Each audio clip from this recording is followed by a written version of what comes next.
Pendant ces 2 jours, nous aurons près d'une centaine de sessions de discussion, de travail sur les plus importants sujets de la gouvernance mondiale pour lesquels votre participation sera essentielle.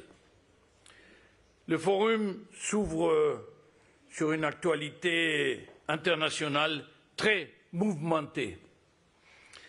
En 2022, c'était le retour de la guerre en Europe, avec l'invasion de l'Ukraine et ses répercussions socio-économiques injustes, notamment sur les pays pauvres.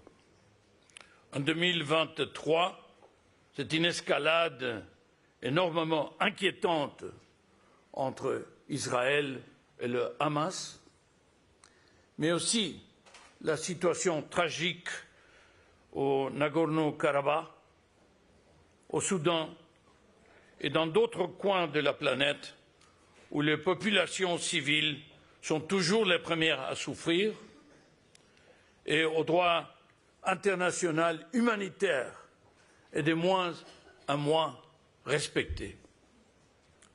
Au Moyen-Orient, nous payons le prix d'un processus de paix au point mort depuis plusieurs années, car les conflits armés ont aussi besoin de gouvernance mondiale et de gestion.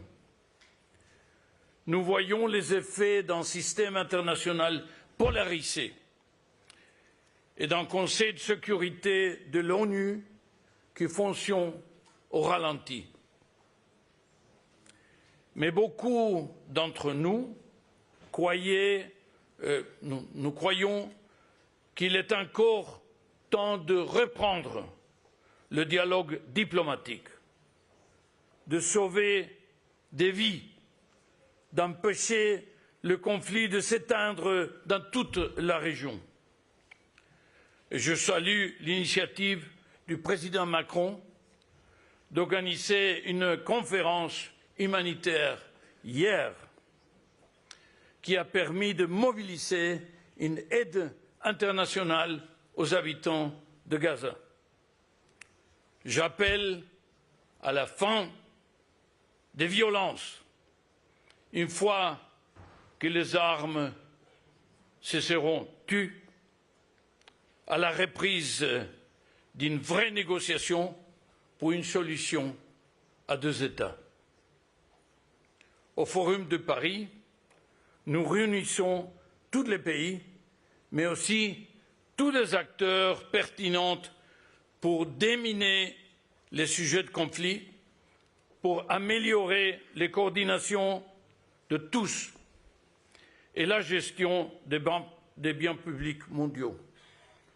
Nous cherchons à déterminer les espaces où la coopération est à la fois nécessaire et possible, comme la lutte contre le changement climatique, la régulation du cyberespace, de l'intelligence artificielle ou la réalisation des ODD, et à proposer de nouveaux cadres normatifs et une mobilisation politique sur le sujet de l'avenir. Construire ensemble dans un monde de rivalité, c'est notre thème de cette année. On a le but d'encourager les États et tous les acteurs présents au dialogue et à la responsabilité. J'espère que ces discussions seront une inspiration à l'engagement et à l'action, une inspiration pour un multilatéralisme renouvelé et adapté pour le XXIe siècle. Je nous souhaite à tous un excellent forum. Merci. Merci André. Pour introduire la conversation de ce matin, le pape François nous a fait l'honneur d'envoyer un message écrit. Et j'appelle le nonce apostolique du Saint-Siège en France, Monseigneur Celestino Migliore, à me rejoindre sur scène pour lire ce message.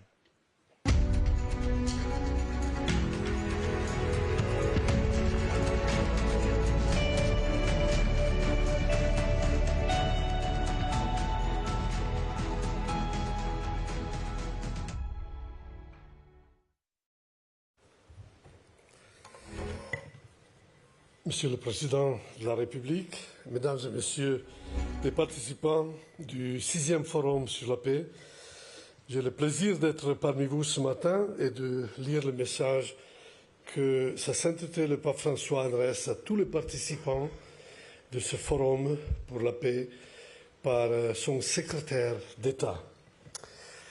À l'occasion du 6e Forum de Paris sur la paix, Sa Sainteté le Pape François est heureuse de s'unir à vous par ce message d'encouragement, dans l'espoir que cette rencontre, ayant pour vocation de renforcer le dialogue entre tous les continents afin de promouvoir la coopération internationale et le dialogue, puisse contribuer à la construction d'un monde plus juste, solidaire et pacifique.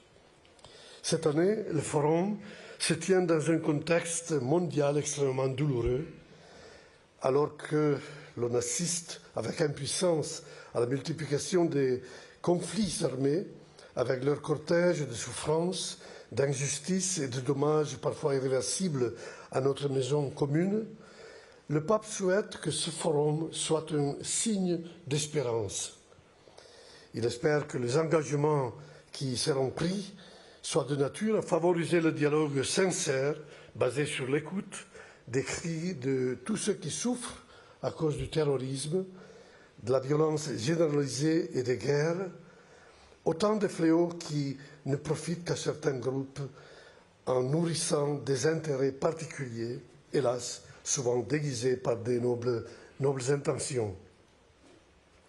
La construction de la paix est un travail long et patient qui exige le courage et l'engagement concret de toutes les personnes de bonne volonté ayant à cœur le présent et l'avenir de l'humanité et de la planète. Une paix durable se bâtit au jour le jour à travers la reconnaissance, le respect et la promotion de la dignité de la personne humaine et de ses droits fondamentaux, parmi lesquels le Saint-Siège reconnaît particulièrement le droit humain à la paix, qui est une condition pour l'exercice de tous les autres droits de l'homme. Dans l'année qui marque le 75e anniversaire de l'adoption de la Déclaration universelle des droits de l'homme, nous devons d'admettre que pour des millions de personnes sur tous les continents, l'écart persistant entre les engagements solennels pris le 10 décembre 1948 et la réalité reste à combler, et de manière parfois très pressante. Combien de personnes, y compris des enfants, sont privées du droit fondamental et primaire à la vie et à l'intégrité physique et mentale en conséquence des hostilités entre différents groupes, différents pays? Combien de personnes sont, à cause des conflits, privées des droits les plus élémentaires, tels que le droit à l'eau potable et à une alimentation saine, mais aussi le droit à la liberté de religion, à la santé, à un logement correct, à une éducation de qualité, à un travail digne? Combien d'enfants sont contraints de participer directement ou indirectement au combat et portent la cicatrice physique, les cicatrices physiques, psychologiques et spirituelles pendant toute leur vie, tout en réaffirmant le droit inaliénable à la légitime défense, ainsi que la responsabilité de protéger ceux dont l'existence est menacée. Nous devons d'admettre que la guerre est toujours une défaite de l'humanité. Aucune guerre ne vaut les larmes d'une mère ayant vu son enfant mutilé ou mort. Aucune guerre ne vaut la perte de la vie ne serait-ce que d'une seule personne humaine. Être sacré, créé à l'image et la ressemblance du Créateur. Aucune guerre ne vaut l'empoisonnement de notre maison commune. Et aucune guerre ne vaut le désespoir de ceux qui sont forcés à quitter leur patrie et sont privés, d'un moment à l'autre, de leur maison et de tous les liens familiaux, amicaux, sociaux et culturels qui ont été construits parfois pendant des générations. La paix ne se construit pas avec les armes, mais à travers l'écoute patiente, le dialogue et la coopération, qui restent les seuls moyens dignes de la personne humaine pour résoudre les différends. Le Saint-Père souhaite réitérer l'appel incessant du Saint-Siège à ce que l'on fasse taire les armes, à ce que l'on repense la production et le commerce de ces instruments de mort et de destruction, et à ce que l'on emprunte résolument la voie du désarmement progressif mais intégral, afin que l'on puisse enfin faire ressentir haut et fort les raisons de la paix. En vous remerciant de votre attention, le pape François souhaite que vos échanges soient riches et fructueux, qu'ils permettent l'écoute et la rencontre de chacun dans la richesse de sa diversité, afin de faire grandir la culture de la paix et de porter des fruits concrets de fraternité. Merci.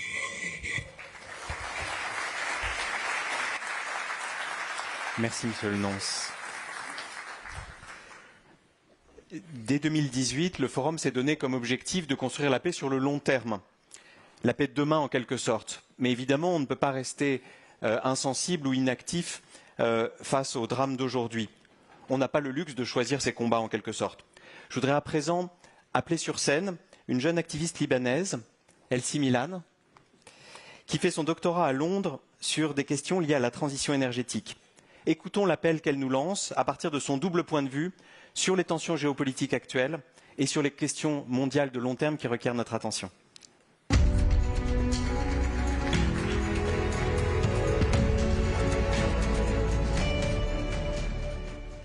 Monsieur le Président de la République française Emmanuel Macron, Mesdames et Messieurs les chefs d'État et de gouvernement, Mesdames et Messieurs les chefs d'organisations et d'institutions financières internationales, Mesdames et Messieurs les ministres, Mesdames et Messieurs les ambassadeurs et ambassadrices, Mesdames et Messieurs, permettez-moi d'abord de vous dire, en toute honnêteté, que vous étiez pour moi, durant une semaine, en même temps, sujet de tourment et d'enthousiasme.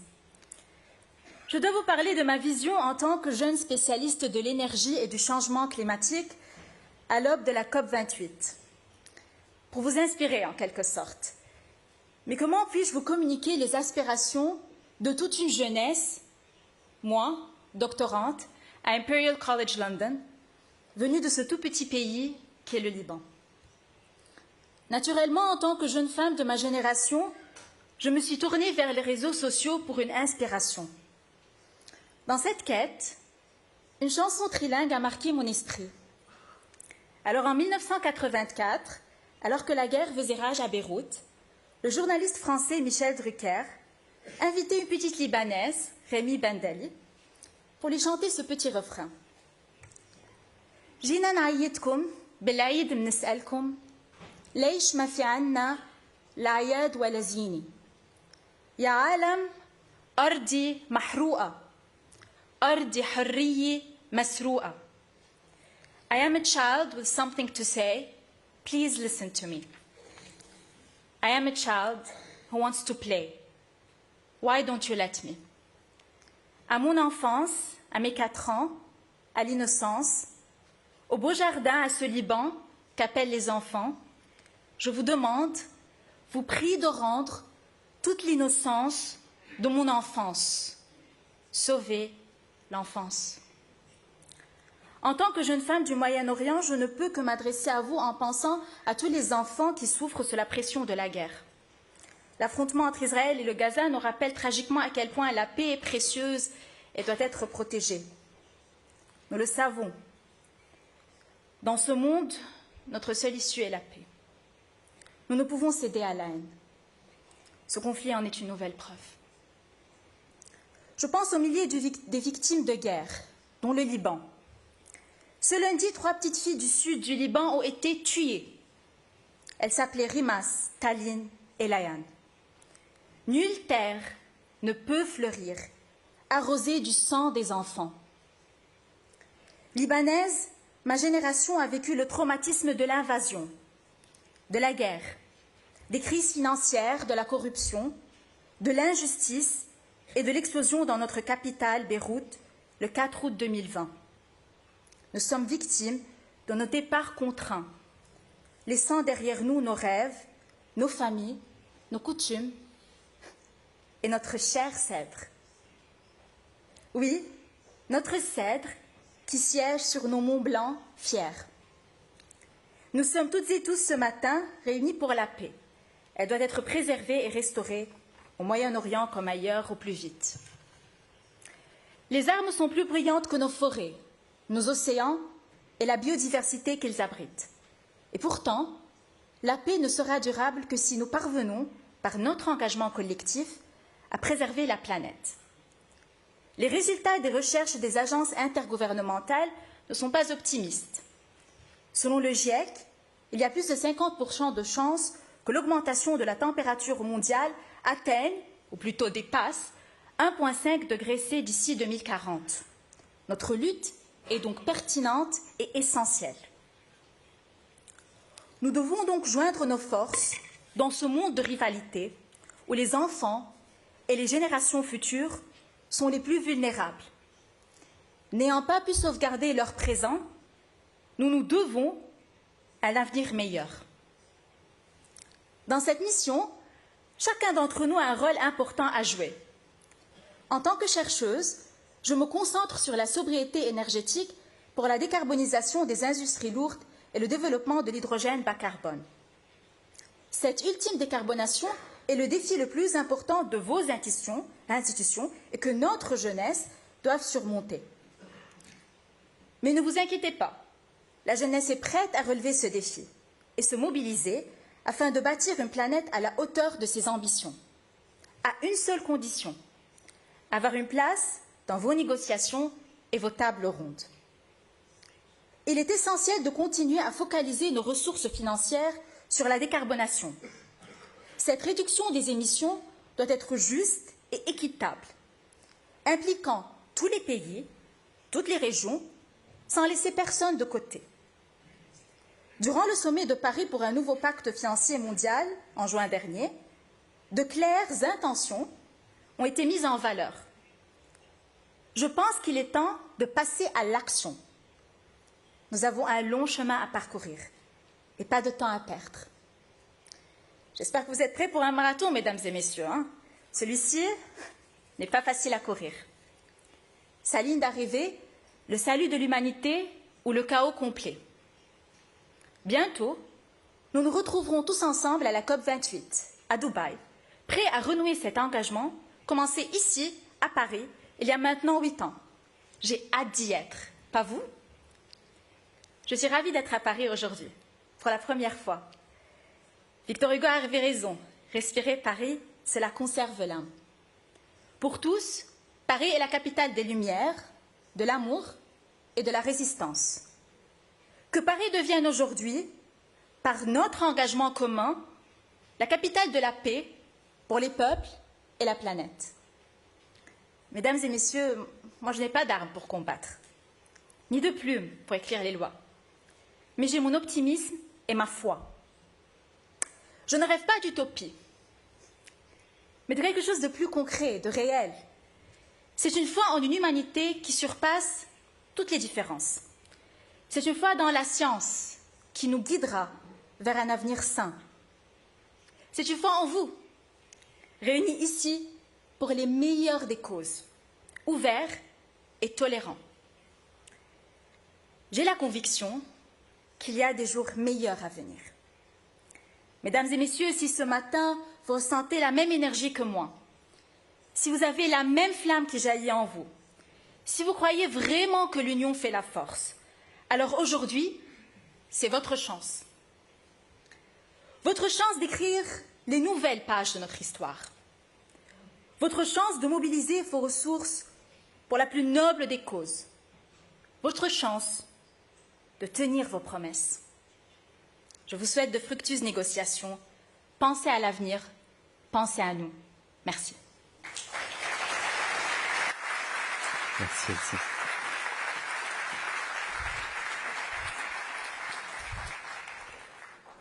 Comment financer à la fois les objectifs du développement durable, donc la lutte contre la pauvreté, et la transition verte, la transition climatique? C'était tout l'enjeu, tout le thème du sommet pour un nouveau pacte financier mondial qui s'est tenu les 22 et 23 juin dernier, ici même, au Palais Brongniart. Et la session de ce matin, autour du Président de la République, est consacrée à ce sujet et surtout au suivi de ce sujet. Au Forum de Paris sur la paix, on n'aime pas spécialement lancer à chaque fois des choses nouvelles. On aime bien les suivre, on aime bien s'assurer que ce qui est lancé est scruté, est suivi et surtout qu'on agit ensuite après avoir négocié et fait des discours. Ce matin, nous aurons deux panels. Le premier sera consacré aux réalisations depuis juin dernier. Qu'est-ce qui a changé? Qu'est-ce qu'on a pu réaliser grâce au sommet de juin? Le deuxième sera consacré aux perspectives. Qu'est-ce qu'il faut encore faire jusqu'à la COP 28 en particulier, pour pouvoir avancer? J'appelle donc pour le premier panel le Président de la République, M. Emmanuel Macron, mais aussi le Président du Conseil européen, Charles Michel, dont l'institution, comme vous le savez, est spécialement engagée dans un changement climatique équitable et rapide, la directrice générale du Fonds monétaire international, Kristalina Georgieva, alors qu'on le sait, les institutions de Bretton Woods ont été au cœur des discussions du sommet de juin et continuent à être au cœur des débats sur l'évolution du système financier international. Le président de l'Asian Infrastructure Investment Bank de l'AIIB, Tin Lee-chun, qui est aussi membre de la coalition Finance in Common, et c'est lui qui recevra, qui sera l'hôte de la prochaine édition du sommet annuel de finances en commun, comme démonstration très concrète de ce que ça veut dire de travailler en écosystème, de travailler en réseau pour les banques de développement. Et enfin, le docteur N.K. Singh, éminent économiste, qui a produit avec le professeur Larry Summers un rapport essentiel sur les banques multilatérales de développement pour le G20 indien. Mesdames et messieurs, je vous invite à me rejoindre sur scène. Merci. Les micros. Ils vont être apportés.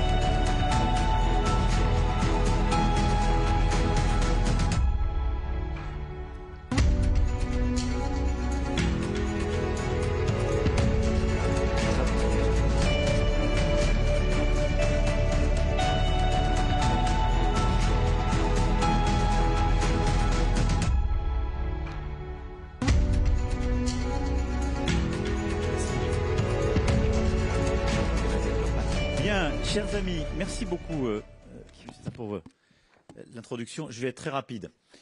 En effet, l'été dernier, nous avons lancé ce pacte de Paris pour les peuples et la planète, maintenant appelé le 4P, 4Ps, qui vient d'ailleurs d'une initiative qui avait été lancée, l'agenda de Bridgetown par Mia Motley. On y reviendra, elle sera dans le deuxième panel, qui correspond aussi à beaucoup d'initiatives qui précédaient, que la directrice générale du FMI avait lancé 2 ans plus tôt, d'ailleurs à l'occasion d'un forum de Paris sur la paix, qui était l'idée justement d'émettre des droits supplémentaires du Fonds monétaire international pour que les pays les plus riches les réallouent vers les pays qui en avaient le plus besoin, dont l'Afrique.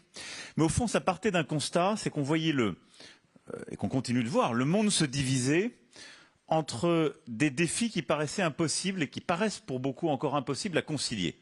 Et beaucoup de pays du Sud venant à dire, au fond, vous nous donnez des leçons à longueur de temps, vous nous demandez de régler le problème du climat alors que c'est vous qui l'avez plus causé que nous, vous nous demandez de régler les problèmes d'inégalité et de pauvreté, les défis s'accumulent, bien souvent en plus ce sont les mêmes pays qui ont d'énormes dépenses de sécurité parce qu'ils ont à faire face au terrorisme ou à déstabilisation régionale, et dans le même temps, les moyens ne sont pas là.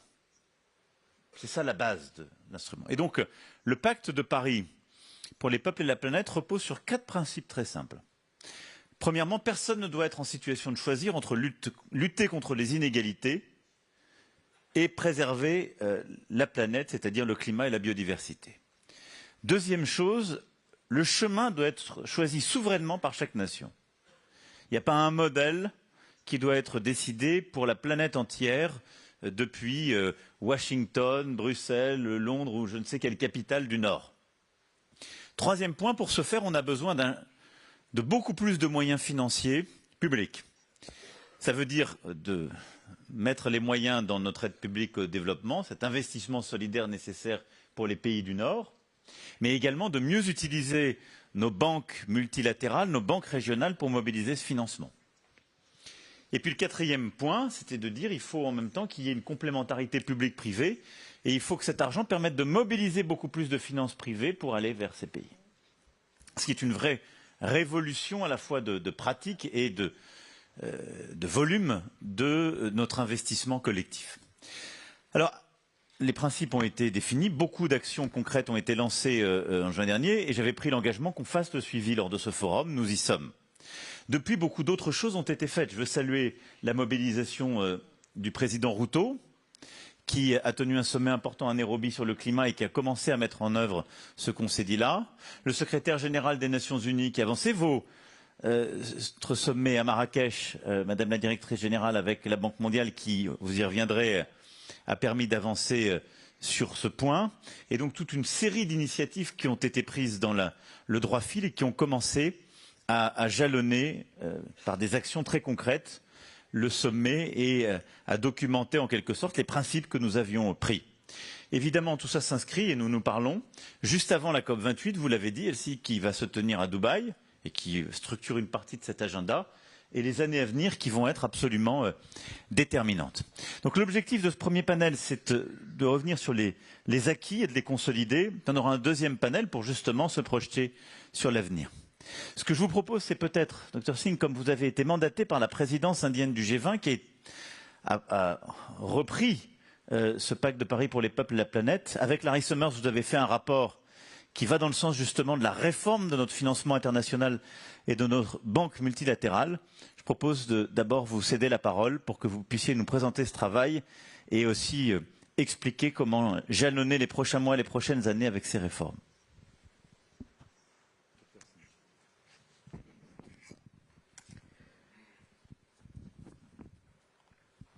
Well, thank you very much, Your Excellency. Thank you for this honor and privilege to be part of this roundtable. The honor and privilege of Mr. President following a remarkable leadership which followed the summit which you had convened.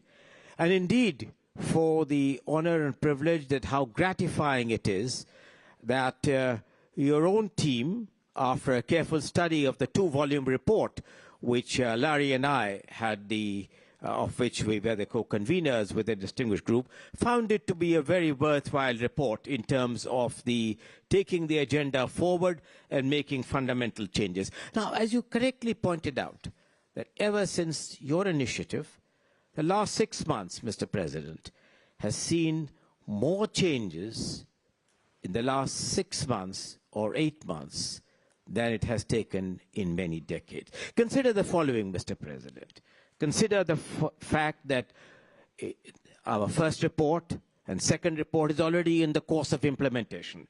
Consider that the initiatives of the World Bank in changing its matrix, with which it had a mindset of calling it a livable planet, in a report which they gave in Marrakesh, the change of nomenclature represents a kind of a mindset change. Consider that the African Development Bank is making pioneering efforts on hybrid capital. Consider, Mr. President, that the Asian Development Bank has announced by itself 100 billion through guarantees alone, that the Asian Infrastructure Investment Bank has signed an agreement of $1 billion. The harmonization of EBRD and AIB and the Inter-American Bank's arrangement with the World Bank are important changes. We know that things, given your leadership and the leadership of the G20, Mr. President, has moved now in a very positive direction. We know however, that roughly $5.4 trillion per annum is needed between now and 2030, of which Kristalina is aware that $2 trillion must come, alas, from domestic resource mobilization. And she will talk about this more, and some initiatives on that has begun. But coming to the $1 trillion, which must come half from private capital, half from concessional and non-concessional capital, how do we get this? This is the tectonic shift which we require, and this is the shift in terms of, I agree with you entirely when you said, Mr. President, that we are still much better off in restructuring the mindset, the processes and procedures of existing multilateral development banks, because they are a rule-based organization. They have generally served the world well. They are an extraordinary example, Mr. President, of very successful and creative financial engineering. Consider the fact that in a capital base of just 20 billion, the World Bank has so far done over 900 billion, which is a very efficient way of financial intermediation. Is that enough? No, it is not enough for 5 reasons, Mr. President, I submit to you. First, I think its record has been extraordinary in harnessing public capital by the factor which I mentioned to you. But in sharp contrast to that, its record in being able to harness private capital has been an extraordinarily poor one. That out of $1, you are just harnessing 0.6 of private capital. You can do that to 1.5 very, very effortlessly. You can optimize its balance sheet far more creatively than you have been able to do in terms of making it bigger, bolder, and better in multiple ways.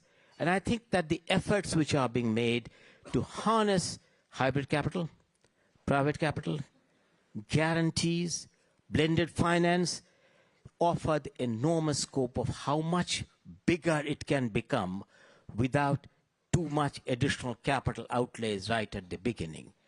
And therefore, I think that us 2 reports taken, Mr. President, in conjunction, the triple agenda we call it the triple agenda. Triple what? Triple that moving away from mere poverty alleviation and shared prosperity to include the third factor, global challenges. That's the third item, not one as a substitute to the other, but the 3 taken all symbiotically. Triple in terms of possibility, the total finances which are available. Currently, which I mentioned to you, $120 billion is all that the multilateral development banks lend per annum. This can easily be tripled closer to 400 billion if you take concessional finance also to be triple. So triple in terms of finance, triple in terms of mechanisms, in being able to provide a new window, perhaps a more creative window, or being able to harness capital more innovatively. And of course, in all this process, private capital, Mr. President, will have to play an increasingly important role. That requires a mindset change. That requires the MDBs to work in tandem, in close harmony with each other. That requires in believing that the whole is much more than the sum of the parts. That will only happen, Mr. President, when the mindset change of the MDBs in multiple ways take place, and they are able to use the strengths of each other to be able to optimize the reach and ability to be able to do so. All these, Mr. President, requires changes in procedures, policies, approaches, incentive structure, and the manpower which is available. You, Mr. President, have provided amazing leadership in this effort. And it is your leadership which is going to guide, I believe, the agenda forward. There is great synergy between the vision of the current G20 presidency and your own vision, Mr. President, which will lead us, hopefully, to a more optimistic end. Thank you for this opportunity.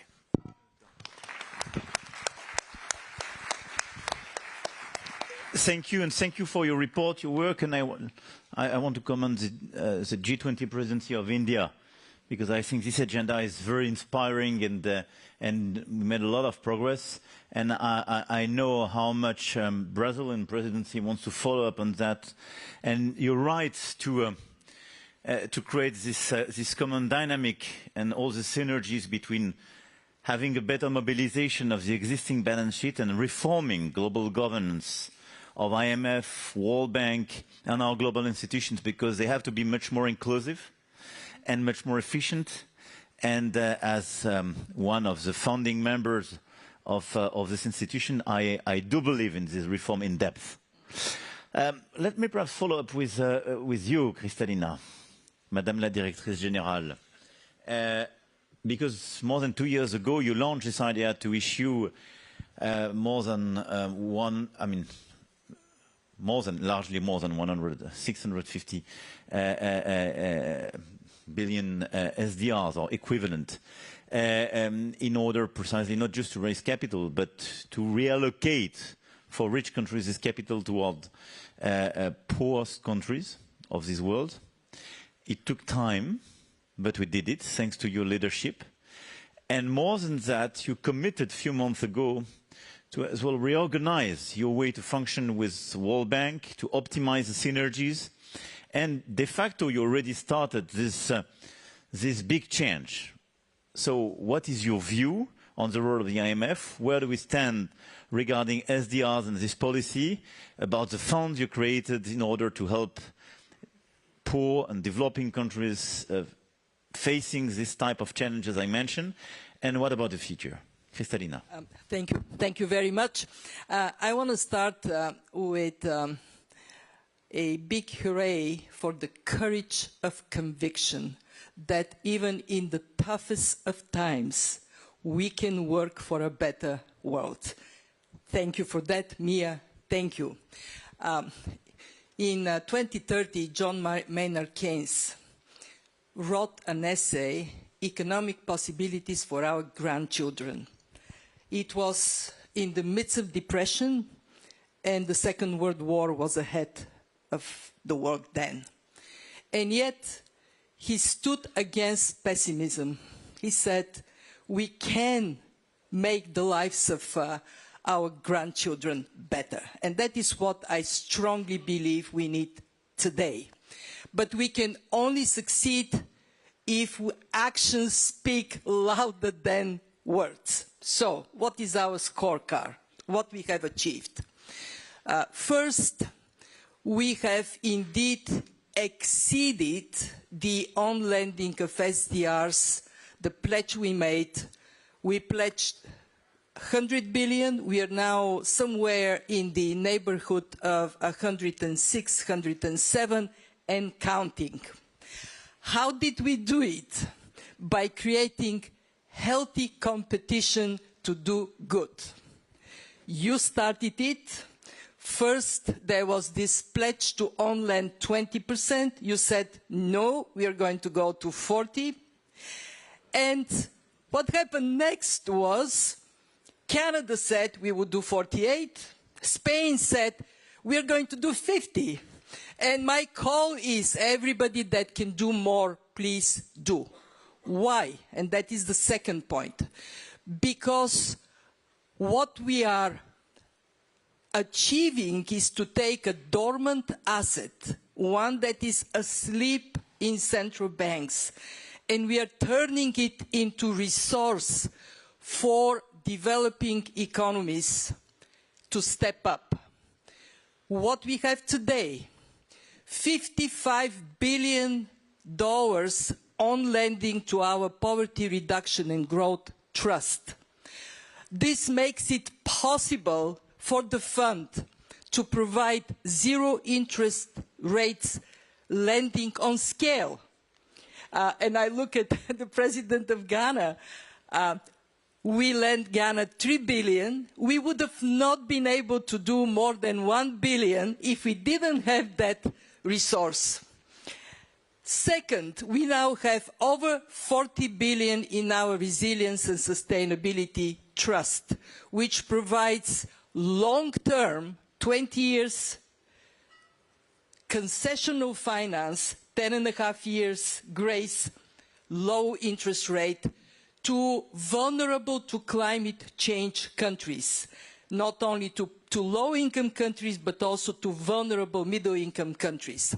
Where we are today, in record time, we have 11 programs. Senegal is among them.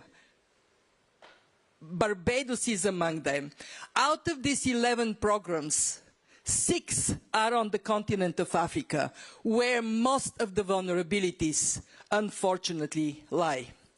3, we reached out to our members and we appealed for compassion. In this world of more dramatic shocks, the most vulnerable countries and their most vulnerable people must be helped. So we ask for subsidies so we can provide the zero interest rate loans more generously. And Emmanuel, you know what, it warmed my heart. We have more than doubled the contributors to our subsidy account. We now have countries like Trinidad and Tobago, Indonesia. We have almost all the Gulf countries that never before contributed. You stepped up, and so did many others. Compassion is a valuable thing always, but in the world we live today, even more so. Last but definitely not least, everybody who sees me these days says, you know, what happened to you? You're in such good mood. I'm in great mood because our membership agreed to increase by 50% the quota resources of the IMF so we can be financially strong. So when we provide support to Jordan, as we just concluded staff level agreement, 1.2 billion, we can do it. We can do more for Egypt, countries that are currently at such a high risk.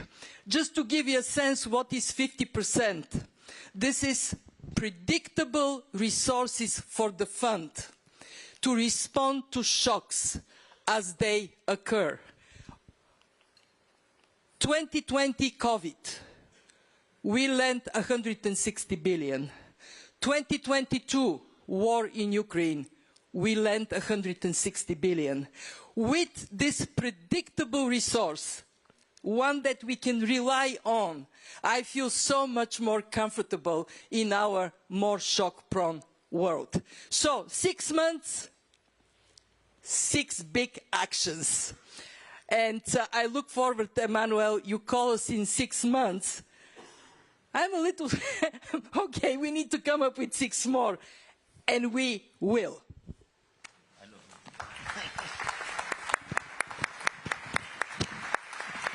Thank you.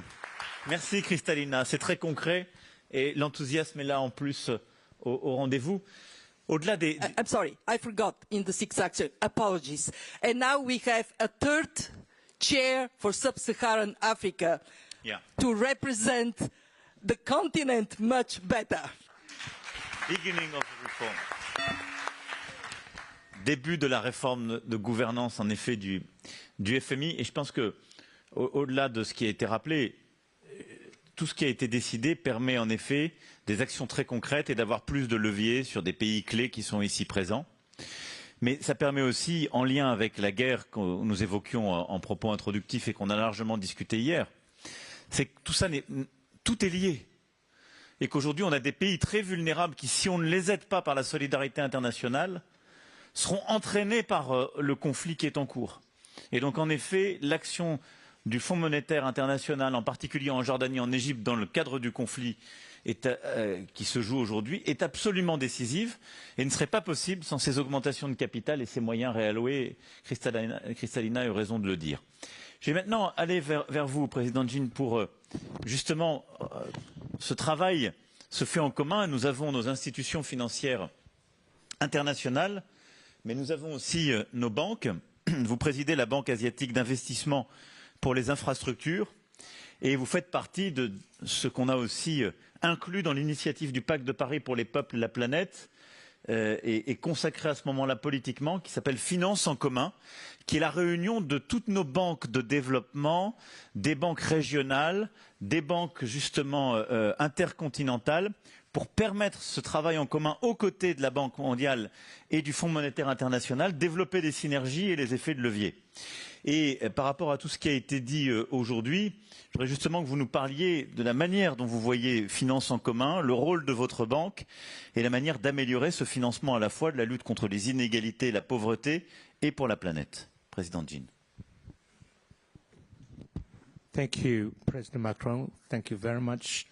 It's my first opportunity to attend the Paris Peace Forum, but I was here in June under your leadership to attend a meeting very much important new global financial pact. And Mr. President, thank you very much for your astounding leadership. And I can also tell everybody here that much has been achieved since the meeting in June. We're not simply talking, it's not talking shop, it's a workshop, because we work together. And first of all, I remember you want us to be bigger and bolder and getting better job done. And I think we are all working very hard. Now, I'm stepping in for my friend, President Ajay Banga today. He couldn't make it for a very special reason. And actually, it's very nice for me to be here for him. I hope I will speak in the same voice as Ajay's. And I will check with him whether I spoke rightly. But I can tell you, Mr. President, that we really work together as a system. And since you call on us to work together to do better, and we really started to work at the system.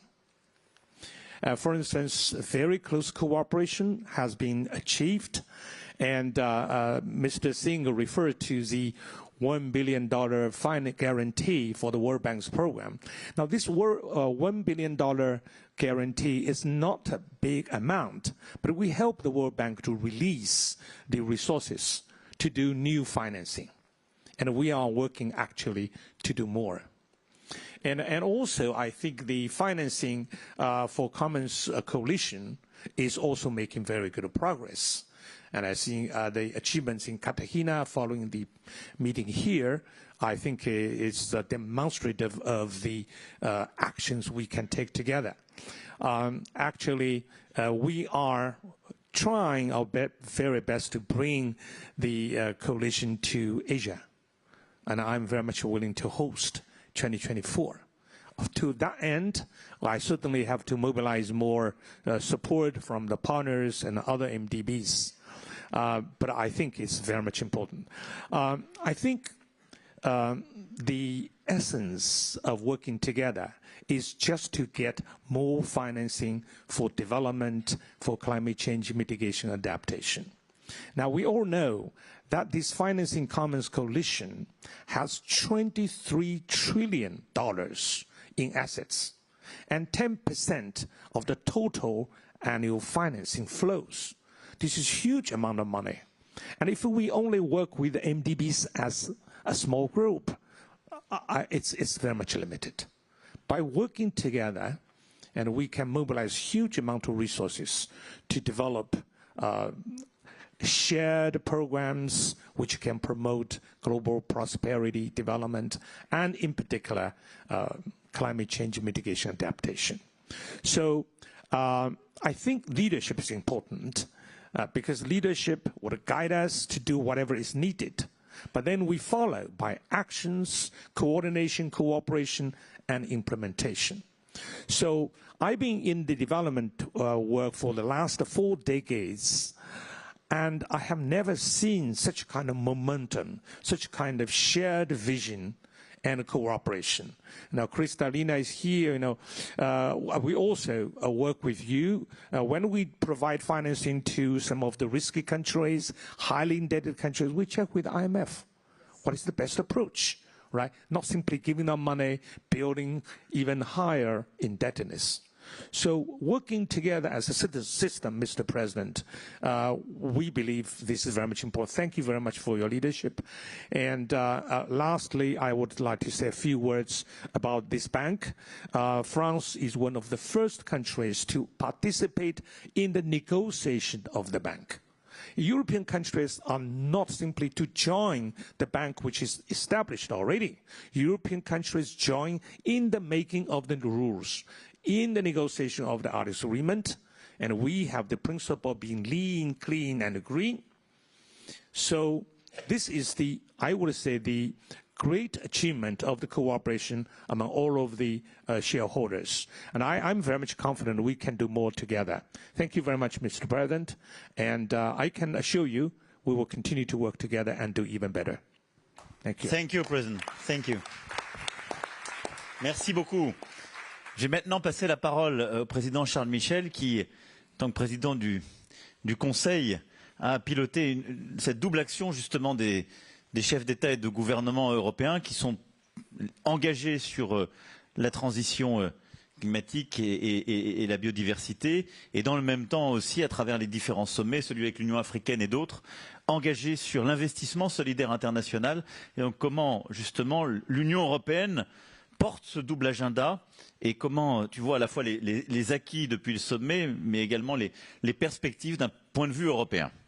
Merci beaucoup, Monsieur le Président, et je vais me joindre aux compliments qui étaient adressés, parce que on voit bien qu'il y a une volonté politique farouche, sans faille, qui mobilise et qui nous engage tous. Alors, je voudrais aussi saluer les propos qui ont été exprimés au départ par Angel Gouria et aussi par notre jeune activiste de ce beau pays du Liban, qui avec beaucoup d'éloquence ont parfaitement décrit le moment dans lequel on se situe. Et d'ailleurs, Kristalina, en se référant à cet essai, quelque part fait aussi le lien, en disant nous sommes dans un moment où on fait face à un triple choc que l'on doit mesurer et qui doit nous engager. Premier élément, le choc de la nature.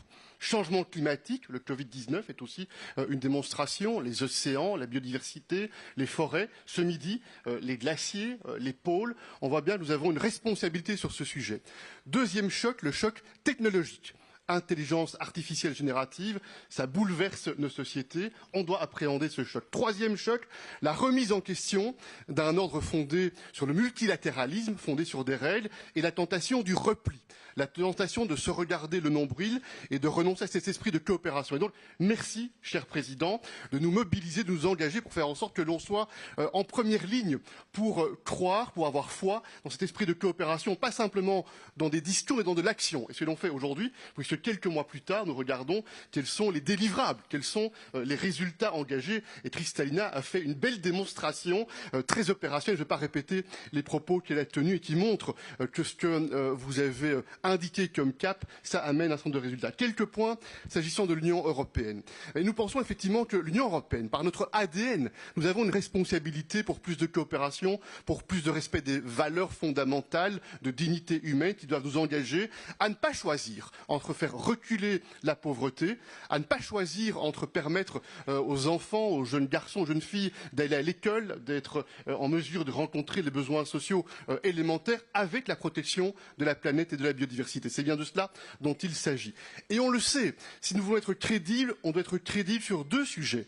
La solidarité financière, comment mobilise-t-on plus de puissance de feu financière, et comment veille-t-on à ce que l'on ne soit pas confronté à un monde où quelques-uns décident pour les autres. C'est l'inclusivité. Et sur ce sujet-là, Christiane l'a dit, c'est très bien que l'on ait fait cette ouverture avec la gouvernance au départ du FMI. Moi, je suis très fier, cher président Macron, qu'ensemble, avec beaucoup d'autres, on ait pu réussir en quelques mois à convaincre le G20 d'accueillir en son sein l'Union africaine. Je pense que c'est un changement de paradigme, avoir l'Union africaine présente dans le G20, et je souhaite que ce soit aussi une occasion pour l'Union africaine de construire davantage d'unité, de coopération, de coordination pour porter avec force la voix de l'Union africaine dans cette instance qui est directement connectée sur les défis qui nous mobilisent. Et puis enfin, s'agissant de l'Union européenne, je pense qu'on a une responsabilité, celle de forger une unité des 27 chefs d'État et de gouvernement. Nous le faisons quotidiennement, ensemble, avec d'autres, pour faire en sorte que l'on ait plus d'impact d'impact et plus de poids dans cet espace multilatéral. Les droits de tirage spéciaux, je n'y reviens pas. On a assumé une responsabilité, on va continuer à être engagé. On doit aller plus loin, mieux mobiliser la puissance de feu des institutions financières.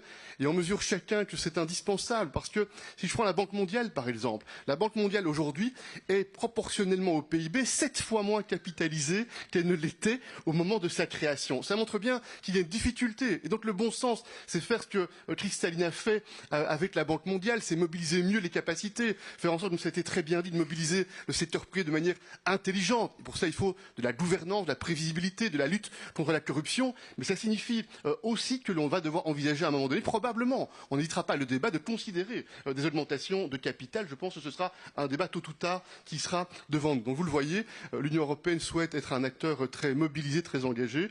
Et je suis aussi très heureux de faire le pari à Kristalina de se retrouver dans quelques mois pour faire de nouveau le bilan sur les pas en avant qui auront été conclus.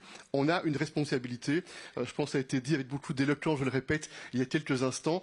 Paris est la capitale de l'amour et de la résistance. Que Paris et la France soient un moteur pour faire en sorte qu'il y ait plus de paix, plus de sécurité, plus d'équité. Je pense que ça doit être notre vœu commun. Merci à vous. Merci, Président. Dans les pistes d'action, enfin les engagements d'action que nous avions évoqués à Paris il y a quelques mois, il y avait l'idée d'avoir une fiscalité internationale qui soit dédiée justement au financement et à l'accroissement de ce financement. Ça a été repris au sommet de Nairobi par le président Ruto. Et je voudrais peut-être donner la parole à Laurence Toubiana qui, avec justement la Fondation European Climate Foundation, travaille sur ce sujet. L'idée, c'est qu'on lance quand même une coalition formelle à la COP 28. Mais chère Laurence, comment vous voyez ce sujet et son avancement? Merci, Monsieur le Président. J'ai écouté avec beaucoup d'optimisme ce qui vient d'être dit. Beaucoup de tabous sont tombés. Kristalina, on le sait, les droits de tirage spéciaux, c'était impossible. La mobilisation des MDBs, it was impossible already. So I think the slogan for this implementation of Paris Summit could be a hope, not hate, which is exactly what we are looking for.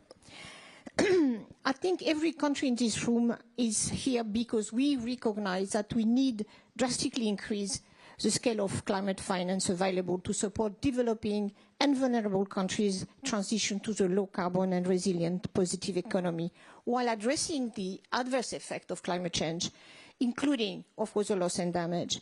And we know we need much more money than we are together on the table. This means that climate finance today only provides a fraction of what is needed, and that it could scale up really quickly to avoid the worst impact of climate change. It's not for tomorrow, it's really for today. But the cost of inaction, again, is much higher and will continue to raise. So it was really great to see, in particular, in the V20 Accra Marrakesh agenda, the Nairobi Declaration, and of course the Paris Pact for People and Planet, all have an action on new taxation option as a way to scale up financing for climate and development. And we know that international taxation is a taboo in many, many countries for many reasons, sovereignty, difficulty of implementation, and different interests. But we need, and it can provide additional finance at scale to support just and equitable transition while, and it's so important, addressing inequalities, correcting some of the inequities of our current financial system, and ensuring that the most polluting industries, dear Angel Gurria, this Matthias Kormann, polluters pay principle, such as fossil fuel companies, start contributing to the fight on climate change and repair damages. Finally, France and Kenya have decided to launch the Task Force on International Taxation to scale up development and climate action. Mr. President, I think we can launch that with a coalition of countries at COP28 at the very beginning when you will be there with many other colleagues, head of states. We need joint forces to raise additional funding in an equitable way and not putting the burden on developing countries, of course, because that's the concern some are feeling, and ensuring that any adverse impact is addressed. And finally, the task force is a positive solution and opportunity for countries from all regions to join forces and agree on a new and additional way of financing climate and public goods that would bring more fairness to the global system. We need positive solutions in this particular geopolitical context. So countries in the room, join us, France and Kenya, and the V20 in their efforts to endeavor and champion international taxation option, funding for climate and development, and understanding very well we find different solutions because, of course, the sovereignty and taxation is that's the very base of the tax system. But we need now to make this taboo disappear. Thank you. Merci beaucoup. Merci beaucoup, Laurence. Ceci vient conclure le premier panel sur un peu le bilan. Donc on le voit, beaucoup de choses ont été faites. Il y a encore beaucoup de choses à faire. Ça a été dit très bien, beaucoup de tabous sont tombés. Maintenant, on va continuer l'effort avec à la fois la présidence indienne et brésilienne du G20. Je pense qu'il y a maintenant une échéance très importante qui est de poursuivre la réforme de la gouvernance, de continuer d'avoir des actions très concrètes de mobilisation à la fois de nos banques, nos institutions internationales et nos banques multilatérales et nos banques de développement, et en effet de pouvoir déboucher sur des actions très concrètes là aussi en termes de financement. Il y a un point sur lequel je voudrais insister en même temps que la réforme de la gouvernance, c'est qu'on ne doit pas perdre de vue la capacité à accompagner les acteurs les plus locaux. Il y a beaucoup d'ONG dans cette salle et un des défis que nous avons, c'est d'accompagner les actions les plus concrètes sur tous ces sujets et donc de ne pas perdre le lien entre les milliards qu'on peut articuler dans ces salles et les actions concrètes qui changent les vies au plus près du terrain. Et ça, c'est un point de connexion qu'on doit garder à l'esprit qui fait partie de notre agenda. Merci beaucoup à tous les quatre et à toutes les contributrices et les contributeurs. Merci beaucoup. Invite participants in the first panel to get back to their seats and President Macron to remain on stage. And I will now welcome the participants in the second panel. I would be happy to have on stage President Akufo-Addo from Ghana, who is chairing the Vulnerable 20 group, the V20 group this year. Prime Minister Mia Mottley from Barbados, who has been a key advocate of the reform agenda, obviously, with the Bridgetown agenda launched in late July 2022. And Prime Minister Alexander De Croo from Belgium, who could present the main priorities of the incoming Belgian presidency of the Council of the European Union, as well as Belgium's ambitions for COP28 and beyond. The aim, as President Macron said, of the second panel is to present the priority objectives that we must pursue in the coming month, starting with the ambitions for COP28, starting in just a couple of weeks. But before we start the discussion, before we start the panel, I would like to invite you to listen to Secretary General of the UN, Antonio Guterres, who has sent us a message in line with the priorities of his new agenda for peace, and highlighting the need for reforming our global financial architecture to achieve climate justice, starting at COP28. Excellencies, dear friends, I'm happy to greet the Paris Peace Forum once again. You are meeting as our world is confronting a host of existential threats. Conflicts are raging, our planet is burning. The Sustainable Development Goals are slipping out of reach, and divides between North and South, East and West are deepening, and the risk of a great fracture is looming. Make no mistake, no country can meet these challenges alone. We need to bridge divides, rebuild trust, and leave no one behind. We need strong, renewed multilateral institutions that are adapted to today's world. As your team suggests, we need to move from a world of rivalry to find common ground. Seeking common ground means rethinking our approach to peace and security by addressing the root causes of conflict and preventing the seeds of war from sprouting. That is why I have called for reform of the Security Council and put forward ideas for a new agenda for peace based on the UN Charter and international law. The new agenda for peace calls on all countries to recommit to a world free of nuclear weapons, to maximize the convening power and good offices of the United Nations to bridge geopolitical divides, to link national actions for peace with progress on the Sustainable Development Goals, to put women's leadership and participation at the center of decision-making, and commit to the eradication of all forms of violence against women, to make peacekeeping nimbler and more adaptable with forward-looking transition and exit strategies from the start, to support peace enforcement action by regional organizations, notably the African Union, with Security Council mandates and predictable funding, and to establish new governance frameworks to manage emerging threats, including lethal autonomous weapons that function without human control. But preventing conflict is also strongly linked with sustainable development and human rights. Seeking common ground means transforming a global financial architecture that is outdated, dysfunctional, and unjust into a system that is truly universal and serves as a global safety net for developing countries in trouble. Seeking common ground means cutting emissions and ensuring climate justice for those who did least to cause the crisis but are paying the highest price, starting at the COP28. Seeking common ground means ensuring that the emerging revolutions in technology, such as artificial intelligence, work for all of humanity. And seeking common ground means answering my call to action to put human rights at the heart of our work. Dear friends, we have a common responsibility to achieve common ground for our common good. At a time of rivalry, let us work together towards a more just, sustainable and peaceful future for all, and I thank you.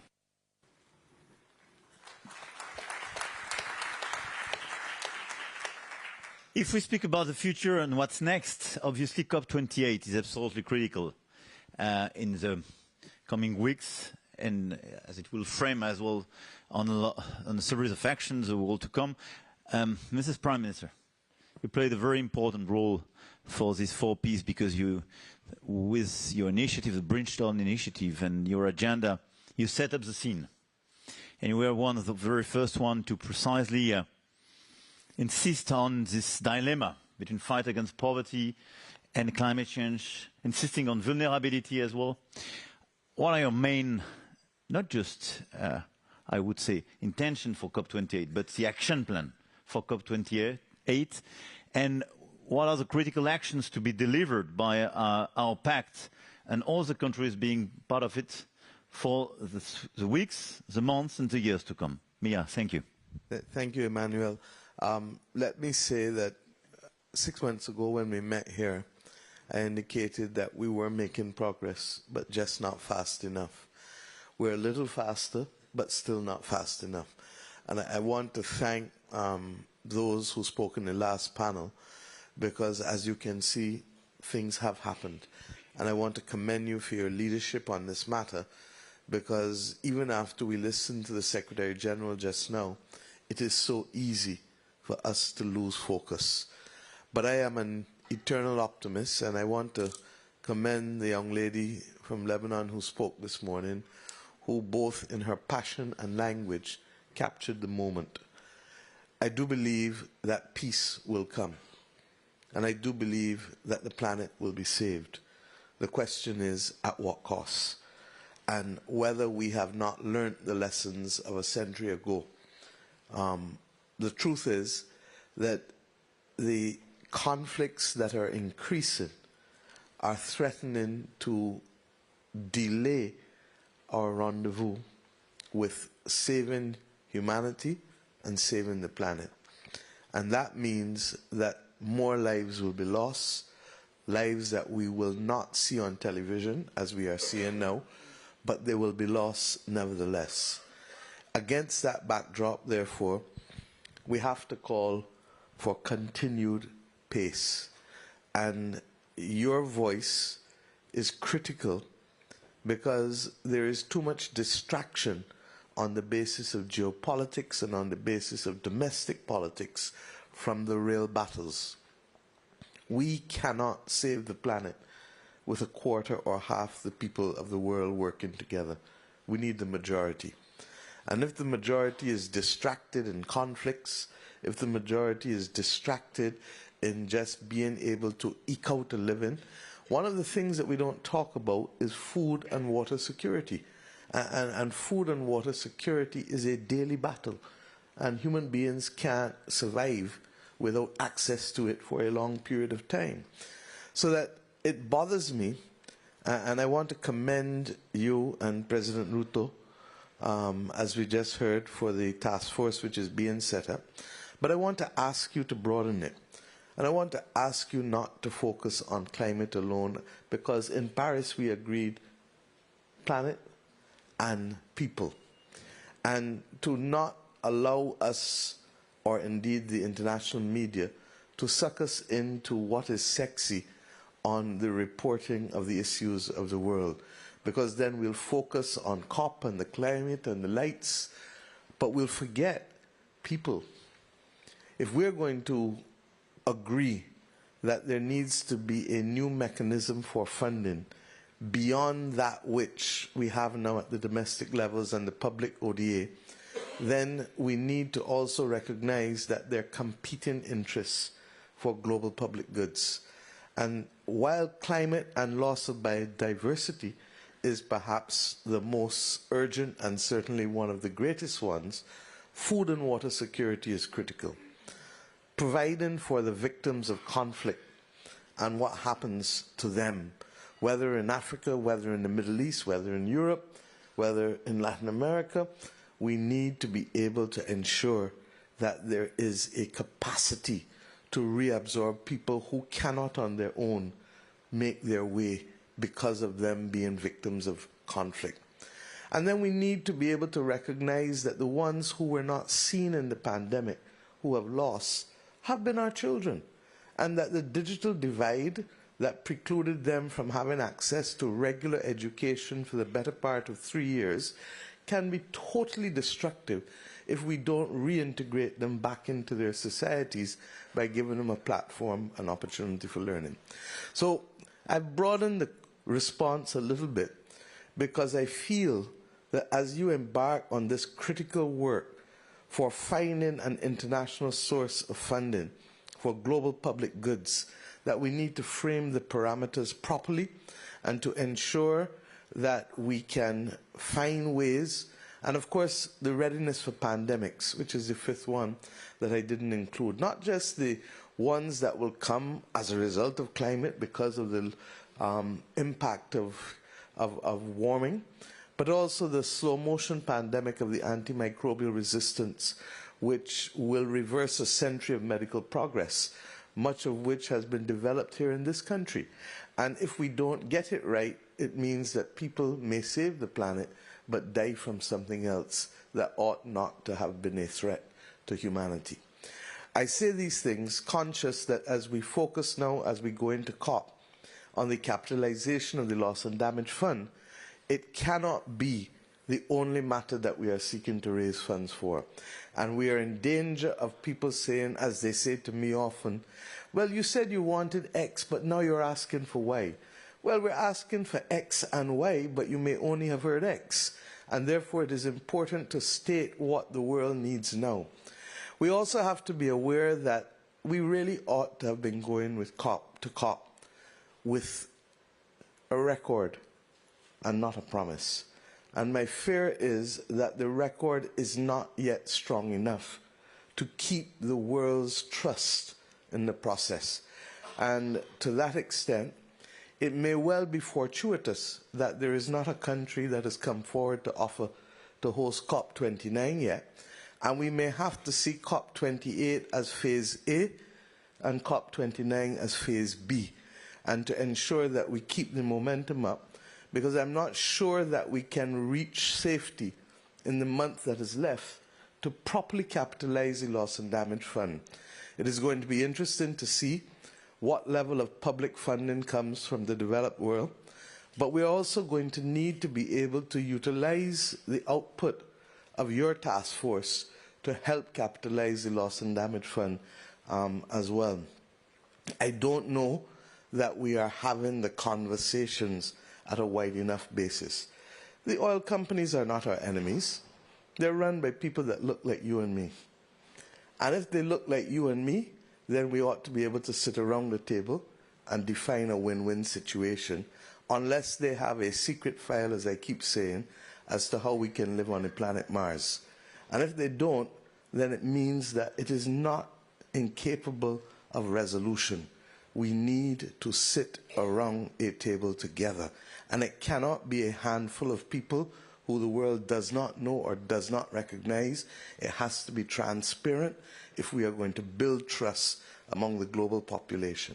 And let me be clear, we're not asking to bankrupt anybody, because it is not in our interest to bankrupt enterprises that employ people and that add value to countries' ability to finance their way to net zero. But what we are asking is that which we were told as children, that give a little, 3 cents, 5 cents, 2 cents in each dollar can make a huge difference. And it's not just oil and gas. As I said, if we're going to broaden the framework for global public goods, then it's big pharma, then it's big tech, then it's those who are working on AI. And similarly, it's the enabling environment of what I call the fit companies: finance, insurance, and transport. And if we can get everybody to carry a little weight, then I believe that at least on the provision of oxygen and capital, we can see progress. And I want to not only commend you, but I also want to commend my brother, from President of Ghana, who has put life back into the V20 movement and who has really refocused the fact that if we divide the countries of the world on the basis of per capita income, we're not going to be able to ensure that the funds go to those who are most vulnerable and most in need. And as it relates to vulnerability, we need to find the political will to recognize that a broad-based multidimensional vulnerability index will just be all things to all people and will not solve the problem. And we need to isolate what is the vulnerability for climate if we're dealing with climate. What is the vulnerability for water shortages if we're dealing with that? What is the vulnerability for public health? And let us deal with that. And I ask that we focus on these things going forward, because in so doing, then I do believe that that peace and that saving of the planet, when we reach it, will not see the loss of life and the loss and the incalculable damage that is likely to come. What is my greatest fear? That those countries like my own and many in Africa and Latin America and in the Pacific will become uninvestable and uninsurable. And we've seen the evidence of what will happen, because already in California, insurance companies are not underwriting risk for fire. Will that happen in Greece? We've seen it happen with respect to them retreating in Florida and increasing premiums in the Caribbean. And to that extent, will we be able to see ordinary business conducted when access to finance is critical to move them to the next stage, but they can't get insurance? And that is why, and I end on this, that the debt pause clauses that the World Bank embraced here in Paris in June cannot be prospective. They have to relate to existing debt. If they don't relate to existing debt, it means that the countries who are intended to benefit from it cannot benefit from it for another 10 to 15 years. And secondly, they ought not to attract a premium. And I would only appeal to the World Bank and other institutions to recognize that to charge a cost for the restructuring of debt, well, not even restructuring, because that's what's causing them to have problems, but for the agreement to pause debt payments for 2 years, that to charge for that is an example of a modern Shylockian Merchant of Venice scenario that ought not to be part of the future of the characteristics of international finance. You cannot profit when people are on the ground. And I'm sure that His Holiness would agree that that type of behavior will reflect the worst of humanity. And I therefore say simply, let us get the debt clauses right, because with reducing insurance coverage and with underinsurance, governments are going to have to step up to the plate to provide the relief and the rebirth of so many different sectors in our economy, and therefore they will need the fiscal space. The last point is this. I'm sorry. You're forcing us to borrow as developing countries for something that we did not create, and we know that. But when you add debt, it then crowds out what we must borrow for to develop our people. And therefore, it cannot be fair. And if that is going to be the case, then I ask us to listen to those voices like Jeffrey Sachs, who simply say that we need now to move lending to a longer term and lower tenor. We cannot be having short-term borrowing at high costs if we're going to meet the development needs and the climate crisis adaptation at the same time. So if we are not going to receive grant funds for something we didn't create, which at law we should, then at the very least, let us move to 30 and 40-year loans that will give us the space to be able to provide for our people while building up the resilience that we need. If we can get those things in either phase A of COP28 or phase B of COP28, then I think we will have achieved significant progress on top of that which you have achieved and what the IMF has. And Crystalline, I have to salute you because you have carried the fund into a different pathway, and it has seen people for the first time, particularly with the provision of long-term funding for vulnerable middle-income countries, that wasn't there. So I apologize for the length of time I took, but I really do believe that these things are absolutely essential to the stability of the planet and to the winning of the peace that is necessary for us all. Thank you.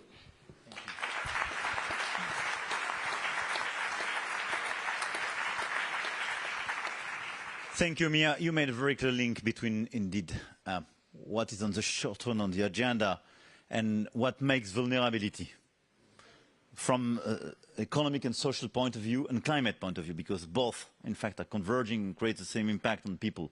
And it's clear that we have to rethink in depth not just the global governance, but as well the articulation with private sector to be sure that we meet with these requirements. And you made a perfect transition to Nana Akufo-Addo, Mr. President, because you're president of Ghana, but as well president of V20 and these vulnerable countries. And Prime Minister Motley started to insist on the multi-factors of vulnerability, but as well insist on the fact that this is a huge agenda for your countries and all of us. So what's your view, not just on COP28, but the agenda to come, the first action we took, but where should be our priority in order to allow the V20 to succeed?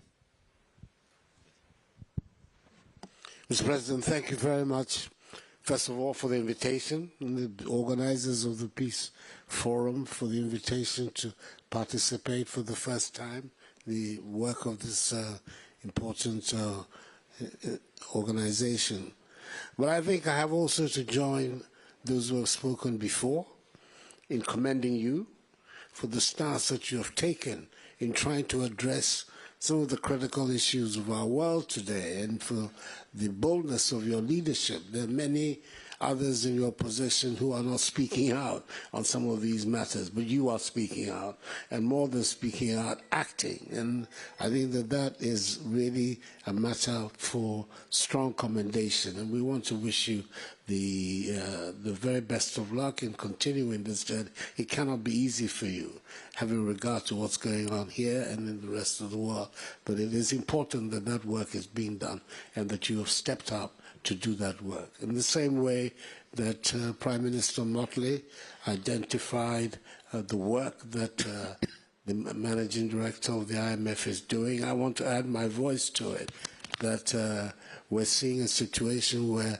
the calls that some of us have been making for transformation in the way the Bretton Woods organizations work is being heeded, and being heeded not just in resolutions, but in concrete actions that are being taken.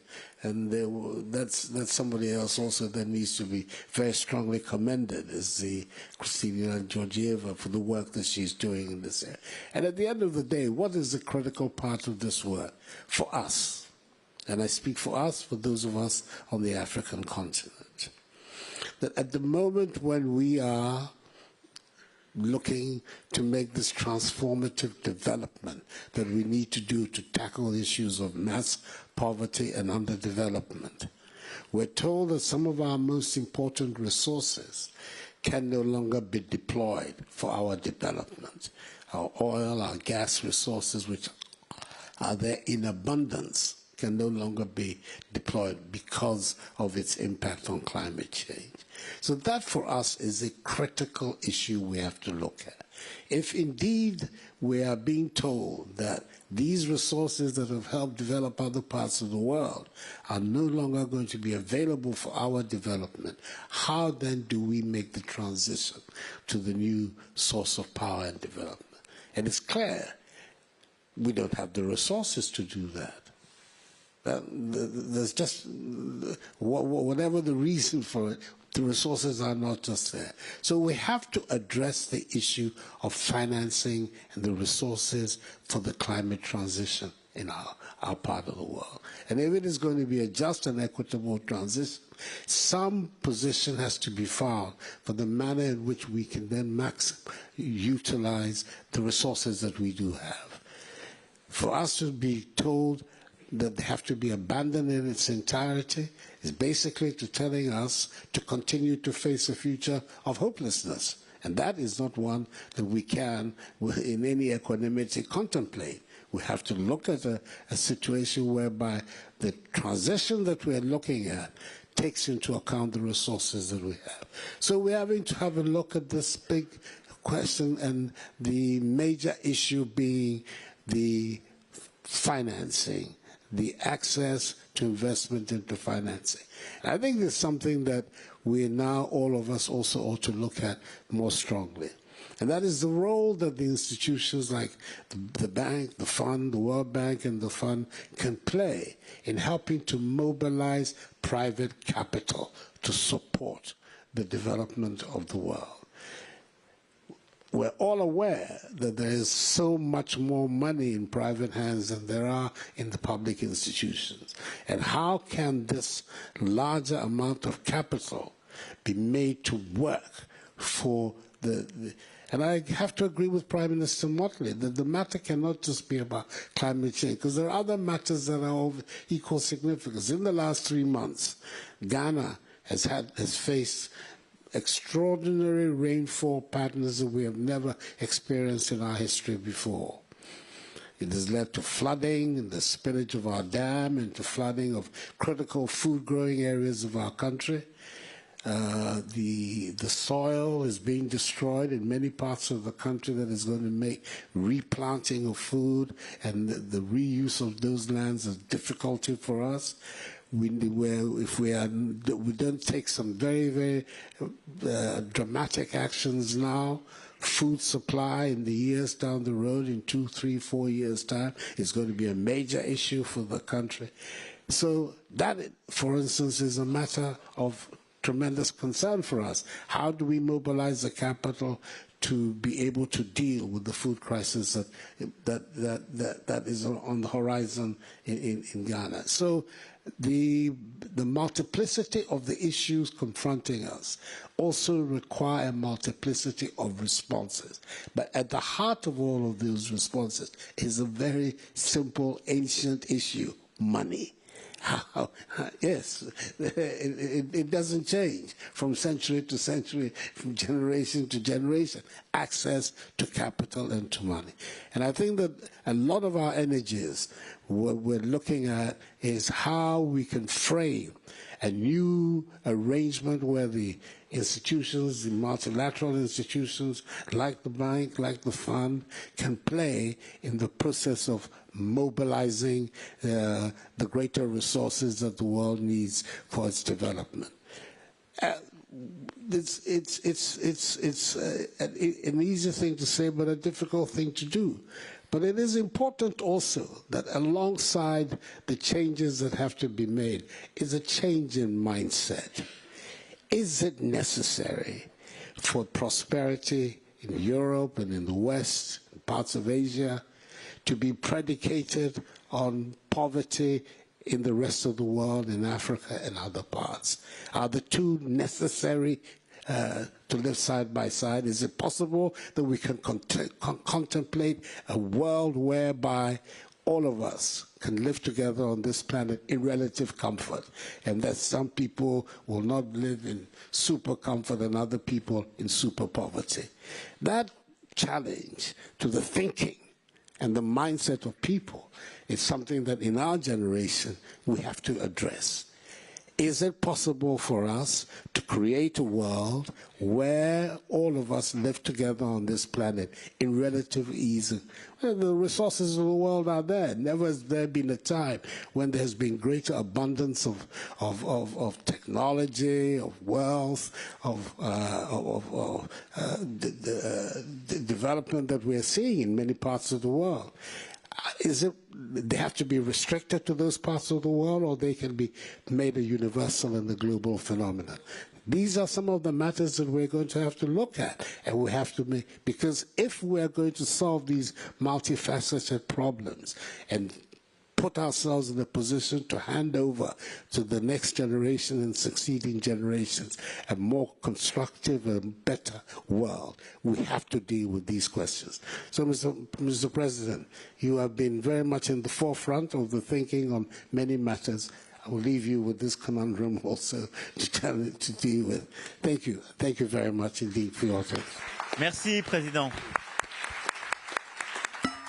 Merci beaucoup, Président. Je vais maintenant donner la parole au Premier ministre De Croo qui va prendre dans quelques semaines la présidence tournante du Conseil pour qu'il nous dise, au-delà de l'engagement de son pays, comment il voit l'engagement européen et sur les sujets qu'on vient d'évoquer, donc sur l'agenda du premier semestre 2024, celui de la présidence belge du Conseil. Merci, Monsieur le Président. Merci, Emmanuel, de nous inviter ici et de me donner l'occasion de parler à cette audience. Je pense que comme pays européen, et ça a été évoqué, on a une responsabilité qui est énorme. Et je pense qu'on a assumé cette responsabilité. Si on regarde dans les décennies passées, les pays européens ont été le partenaire numéro 1 du reste du monde en volume et en stabilité. Il n'y a personne dans le monde qui investit plus dans le financement contre le changement climatique. Il n'y a aucun continent du monde qui investit plus dans la coopération au développement. Il n'y a aucun continent dans le monde qui investit plus dans le commerce et dans le partenariat avec les restes du monde. Et on l'a fait, on continuera à le faire, et on va devoir le faire plus. Et vous savez, dans ce contexte-ci, comme femmes et hommes politiques, on a tendance à beaucoup parler des choses que nous maîtrisons. C'est nos institutions, nos banques multilatérales, etc. Et je pense que c'est important. Je pense qu'on n'a pas assez parlé par exemple, dans le combat contre le réchauffement climatique, de ceux qui vont réaliser cela. Et ça, c'est notre monde privé, c'est notre industrie. Et ce n'est pas avec une stratégie de décroissance ou une stratégie de moins qu'on va réaliser ce qu'on veut réaliser. Ce sera avec une stratégie de plus. Plus de technologie, plus d'innovation, plus mais mieux. Je vais être clair, ce n'est pas plus comme on l'a fait dans le passé, mais c'est plus d'une autre matière. Et là, je pense que comme pays européen, pour l'instant, on a beaucoup d'ambition. Et le Green Deal, pour moi, c'est quelque chose de bien. Je pense que clairement, il ne faut pas diminuer l'ambition. Je ne partage pas du tout ceux qui le disent. Mais la question, c'est ambition, mais comment est-ce qu'on aide notre industrie à le réaliser maintenant? Et là, c'est clair qu'au niveau européen, il nous manque un instrument. Et ce qu'on a vu aux États-Unis avec l'Inflation Reduction Act, ça nous a un peu mis un miroir devant le visage. C'est que pour l'instant, si on veut que, par exemple, notre industrie européenne, notre technologie européenne puisse jouer son rôle, puisse être partagée avec le reste du monde, on va avoir besoin d'autres choses en Europe. On a tendance en Europe de beaucoup réguler. En général, on régule assez bien. Et comme on dit quand on compare avec les États-Unis, the United States is a continent of carrots and Europe is a continent of sticks.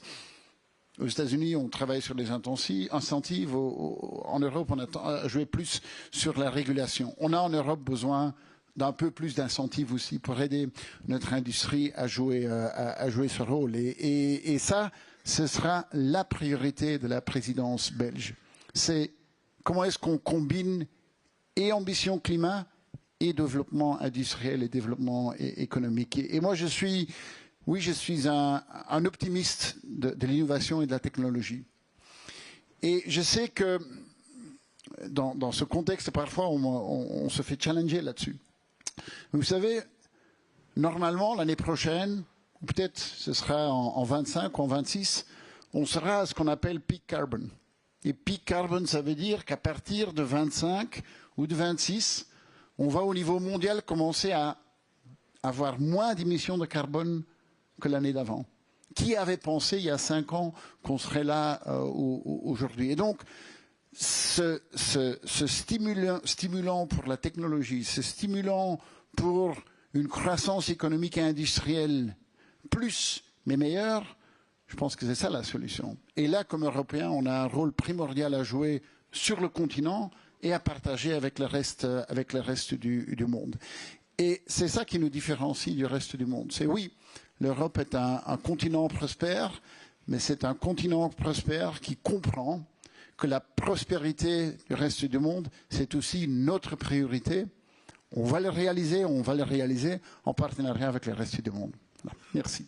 Merci, Alexander. Now, thank you, Alexander, and I agree that now we have to deliver what we committed to do, and on top of that, we have to help a lot of emerging and developing countries to get rid of coal. I think if we have one key priority, and through innovation, we can do a lot of that in order to reduce these emissions. It guides you to the conclusion of this session as well, before the real conclusion regarding the Paris Pact for People and Planet. I mean, collectively, you delivered a lot of results. From the SDRs, now $110 billion or equivalent in order to finance much more, from an actual ecosystem of financing. Now, the swap you asked for regarding the debt to take into consideration vulnerabilities, now clearly taken into consideration by both World Bank and IMF, to the index of vulnerability, which is brand new, to all the initiatives mentioned. So we already had a series of actions making very clear that we progressed during the past 6 months. Now we have to accelerate. There's one matter, Emmanuel, and I think your scientists have done a lot of work on it, and that is methane. And we need to treat the methane as the urgent exactly matter to be resolved, because quite frankly, it's a win-win for oil and gas companies. It's a win-win on waste to energy, and on agriculture, we can change the practices. And the scientists are saying that if we get methane under control in the same way that we treated to the Montreal Protocol in the past, we can have a better chance of containing to 1.5. This is a fair point on top of what I mentioned on coal. You're right. And to take your word, Najun, we will dare. We will dare facing this issue, getting rid of coal and working on methane, as you mentioned. We will dare protecting our forests and increasing and delivering the whole agenda. And in order to do so, I mean, we now have the chance to let's say, organize the follow-up of the process. And yesterday, the OECD took a very bold decision. So let me invite Secretary General Corman and President Macky Sall to join us on the scene for conclusion, because I will now invite participants in the second panel to join their seats, and then we'll move to the conclusion of the panel. Thank you. Come on. Thank you very much. And we're calling on stage President Macky Sall from Senegal and Secretary General of the OECD, Mathias Corman, for the concluding remarks. Now, as I mentioned, so all of the leaders being present played a very important role on top of the banks and the ecosystem, but our intention was clearly to structure the follow-up. And Mathias, perhaps I will give you the floor on the decision you took at the OECD.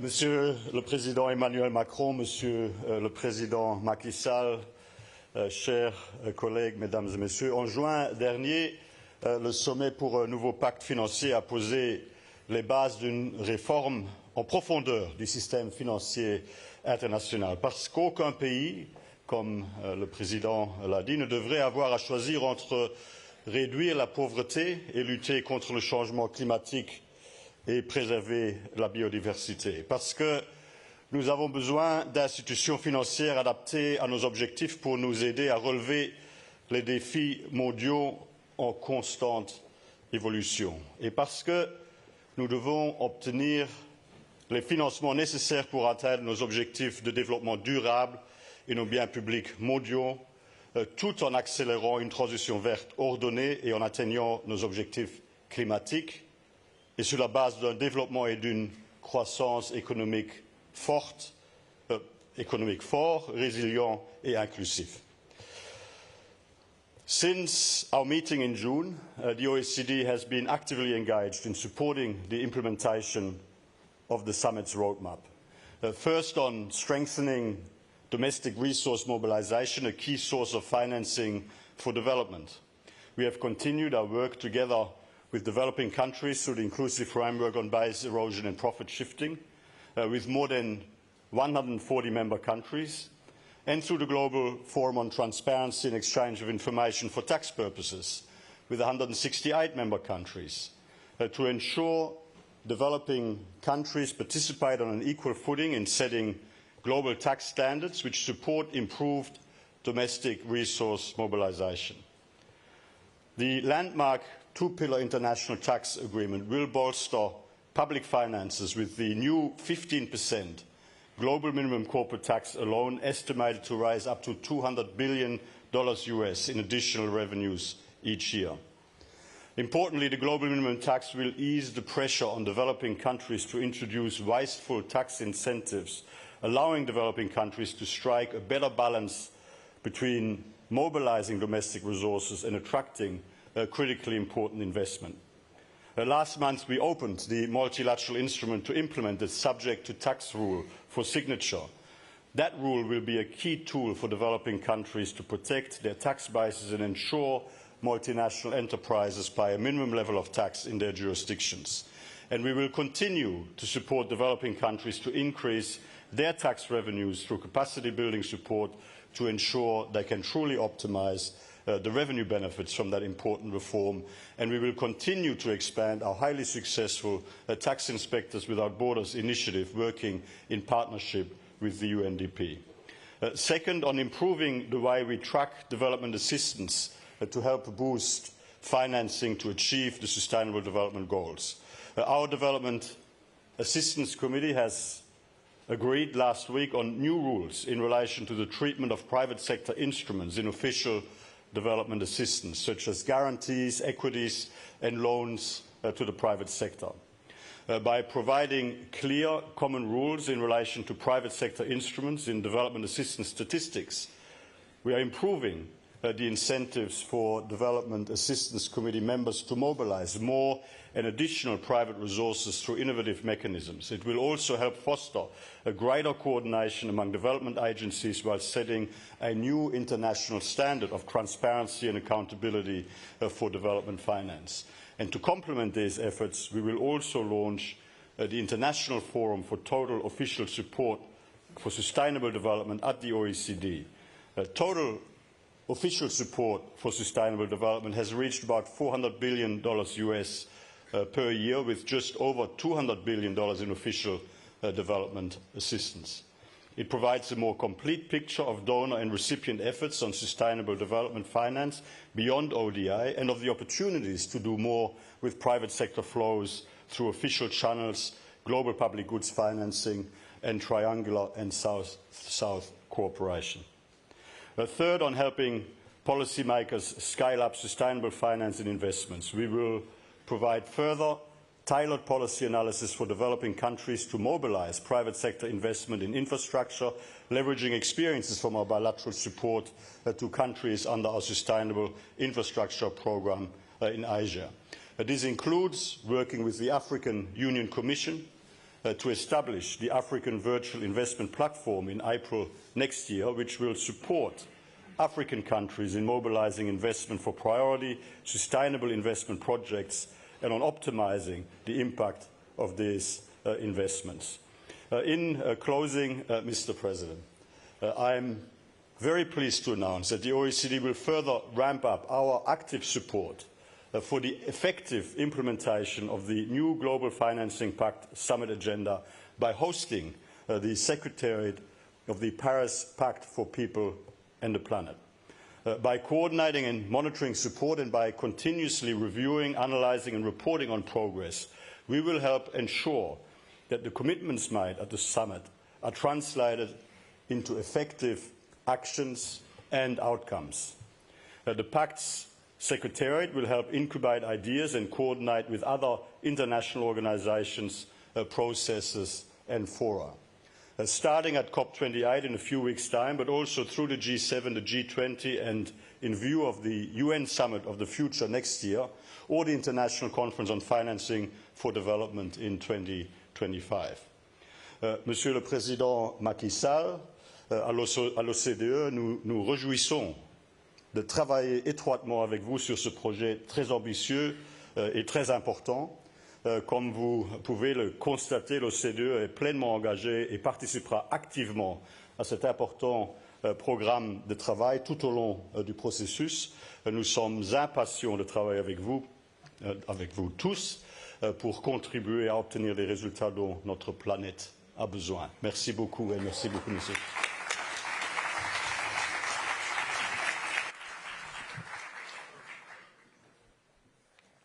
Merci beaucoup, Monsieur le Secrétaire Général, cher Mathias. Comme vous l'avez compris, l'OCDE va jouer un rôle clé pour le suivi et je pense que l'expertise de l'OCDE, sa capacité à la fois à assurer un suivi régulier, rigoureux et indépendant des résultats, ce n'est pas le président du Paris Peace Forum qui dira le contraire, cher Andrel, est vraiment un apport, parce que ça nous permettrait de voir ce qui avance et ce qui n'avance pas de manière objective. Mais surtout, c'est aussi une plateforme qui permet de construire des accords très larges. Et sur la fiscalité internationale, par exemple, les grands accords qu'on a pu conclure ont été faits grâce à cette capacité. Donc je pense que c'est une plateforme parfaite pour travailler en synergie avec le 4P et pour en assurer justement le secrétariat. Et je vais laisser le mot de la conclusion au président Macky Sall. Dans quelques mois, le président Macky Sall terminera son second mandat. Et je veux vraiment saluer son courage, son engagement et l'exemplarité qu'il porte sur le continent africain, puisqu'il a décidé que la démocratie s'exercerait comme elle doit s'exercer et qu'il y aurait donc des compétiteurs, ils sont multiples, je crois pouvoir le dire, qui vont animer la vie démocratique du Sénégal. Ce faisant, il montre qu'il n'y a pas de fatalité. Et quand il y a des hommes d'État et d'engagement, ils avancent, ils protègent leur pays des troubles et des vicissitudes du moment. Et il a accepté, à l'issue de son mandat de président, de prendre la responsabilité d'envoyé spécial du 4P et d'être justement de présider ce comité de suivi. Et donc, président Macky Sall, en vous remerciant d'avoir accepté cet engagement et en vous félicitant, je vous cède la parole.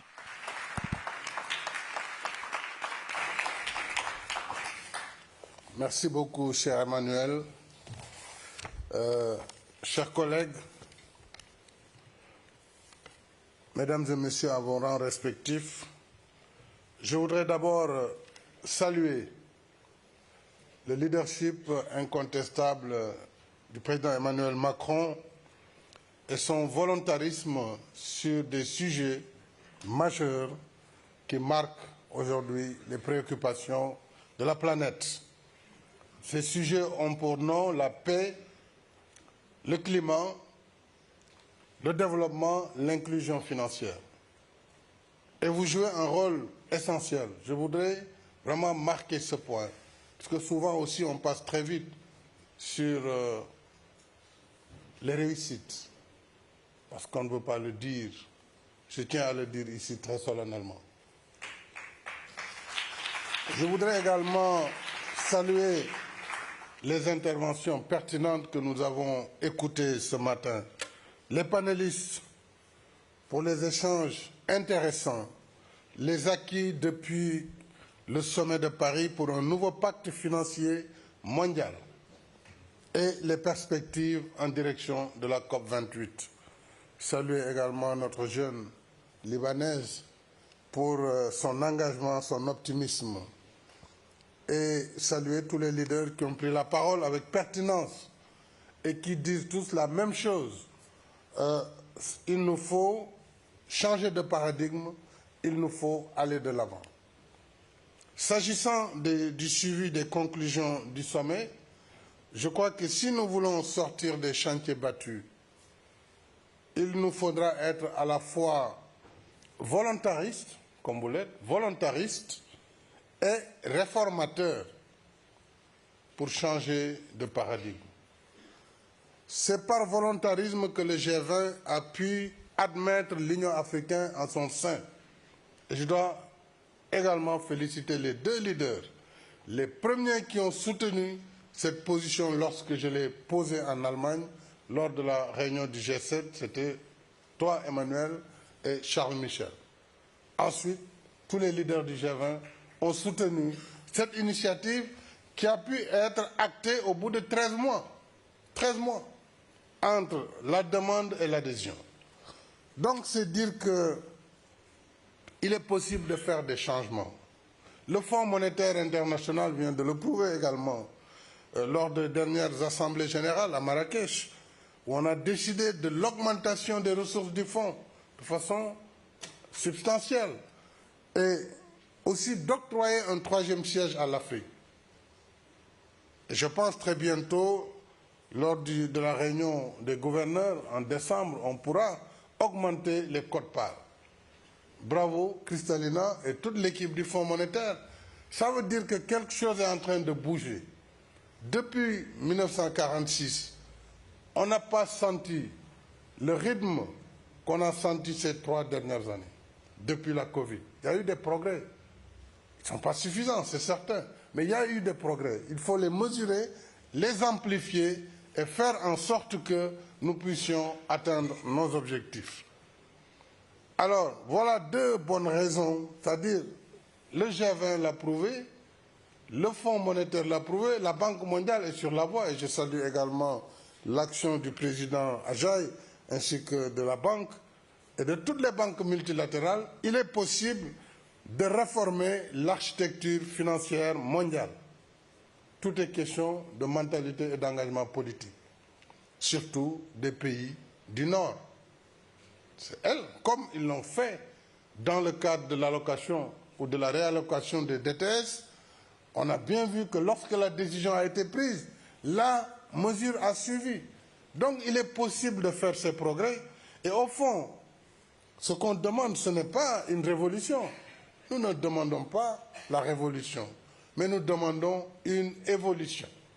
Évolution des mentalités, évolution de la gouvernance économique et financière mondiale, afin qu'elle soit plus inclusive et qu'elle reflète mieux les réalités du monde d'aujourd'hui. Et cela nous éviterait cette confrontation, cette fragmentation, diraient certains, entre aujourd'hui ce qu'on voit dans les BRICS, le G7. Or, la solution n'est pas dans la confrontation pour les pays en développement. La solution est dans la réforme des institutions multilatérales. Donc, travaillons vers cette évolution et vers ce changement des mentalités. Changer les mentalités et les paradigmes, c'est l'objectif du sommet de Paris, et tu l'as rappelé, Emmanuel, qui était de baliser la voie pour la réforme du système financier international, mais également l'amélioration de la protection de la planète et la mobilisation de ressources en faveur des pays les moins nantis par des financements à faible coût. Et pour nous du Sud, aujourd'hui, vraiment, notre combat, ce n'est pas tellement l'aide publique au développement. Certes, il faut encore faire des efforts. Mais là, le besoin est tellement important qu'on ne peut pas résoudre nos problèmes avec l'aide publique au développement. Pour nous, il faut réfléchir ensemble sur des mécanismes de mobilisation de plus de ressources à des conditions plus adoucies. Mia Modley l'a dit, il nous faut emprunter sur de plus grandes durées, il nous faut rembourser sur des délais plus longs. il nous faut des taux d'intérêt plus bas. C'est tout ce que nous demandons. Et c'est la raison pour laquelle nous pensons que l'un des leviers sera de modifier les règles de l'OCDE sur le crédit export, en plus de toutes les techniques que nous pourrons mettre ensemble sur le blending finance entre les crédits concessionnels, l'argent du secteur privé, mais aussi les crédits export si on allonge les durées de remboursement.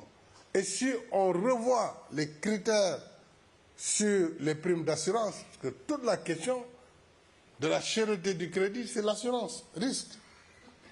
Une assurance fondée sur une perception qui n'est pas toujours exacte, puisque tous les pays africains ici présents, tous les pays du tiers-monde payent leurs dettes, quelles que soient par ailleurs leurs difficultés. Il peut y avoir qu'il y ait un petit retard, mais ils payent leurs dettes. Donc le risque, il faut le relativiser. Il faut le relativiser et c'est là, je crois, une des clés pour pouvoir mobiliser davantage de ressources et aider les pays en développement à davantage accélérer leur processus de développement. Alors je terminerai sur un point, c'est vraiment les efforts de l'OCDE sur les congés fiscaux abusifs. Vous savez, dans les pays en développement qui sont en général riches en ressources minérales ou hydrocarbures, nous avons hérité ou obtenu ou fait par incitation des systèmes d'exonération fiscale. C'est les congés fiscaux au lieu des taxes. Et donc les compagnies qui viennent exploiter les ressources du sous-sol ne payent pas les impôts ou payent presque très peu de ressources sur les richesses qui sont créées sur place. Alors, l'OCDE a travaillé beaucoup sur les BEPS pour éviter cette évasion fiscale, ces congés fiscaux abusifs. Et là, nous aurons aussi, si nous arrivions à résoudre cette équation, à mobiliser énormément de ressources pour les pays qui sont les pays pourvoyeurs de ces ressources naturelles. Et enfin, je crois que c'est le président Nana Akufo qui l'a dit, mais la question du climat aussi, c'est une question de justice. On ne peut pas décemment demander à des pays où la moitié de la population, la moitié, n'a pas accès à l'électricité, qui ont des ressources de leur sous-sol, du gaz en abondance, leur dire vous ne pouvez pas l'exploiter. Nous n'allons pas financer l'exploitation de votre gaz puisque ce sont des ressources fossiles. Il y a quelque chose qui ne va pas. Pendant ce temps, ce gaz, il est liquéfié, mis dans des bateaux pour aller alimenter l'énergie du Nord. Donc c'est là où il y a quand même une injustice qui est criarde et qui nécessite quand même de remoduler et de rééquilibrer un peu cette question du financement de l'énergie fossile. On ne peut pas juste nous dire, parce que c'est de l'énergie fossile, on ne peut pas, pendant que le Nord continue aujourd'hui, au moment où je parle, à utiliser même le charbon. Alors donc, cette question de la transition mérite d'être revue. Bien sûr, je salue les efforts qui sont faits dans le JETP, qui est vraiment un système où le G7 a mis en œuvre des moyens importants pour accompagner la transition énergétique des pays du Sud. Le Sénégal en est bénéficiaire, merci Emmanuel, et tous les pays du G7 qui nous accompagnent. Mais moi, je parle au nom de toute l'Afrique et de tous les pays en développement qui souffrent du manque de ressources, qui ont parfois des ressources naturelles, qui doivent rattraper leur retard, qui doivent aussi participer à la sauvegarde de la planète. Et donc, ensemble, trouvons les moyens pour vraiment sauver notre planète et être plus inclusif. Et pour terminer, je voudrais vraiment, Monsieur le Président, vous dire merci, ainsi que tous ceux qui ont bien voulu me donner cette charge d'envoyé spécial pour le suivi du pacte de Paris pour les peuples et la planète. J'accepte avec honneur et humilité cette charge et croyez-moi, je ferai de mon mieux pour apporter ma contribution dans ce combat que nous avons en commun. Je vous remercie.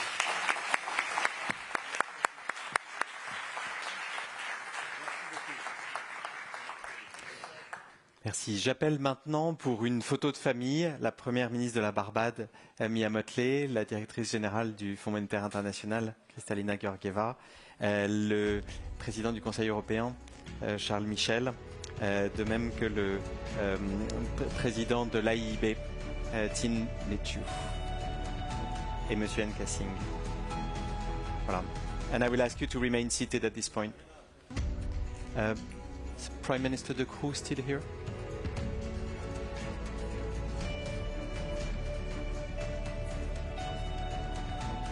No.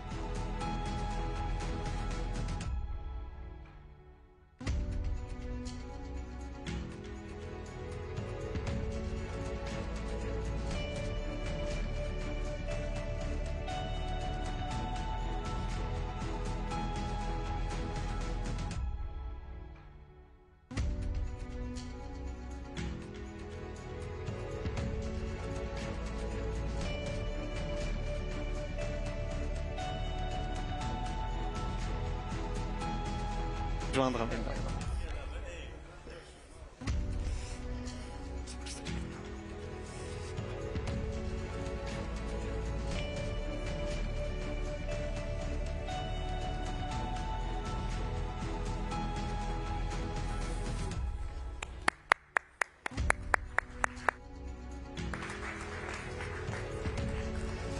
Merci beaucoup, Président.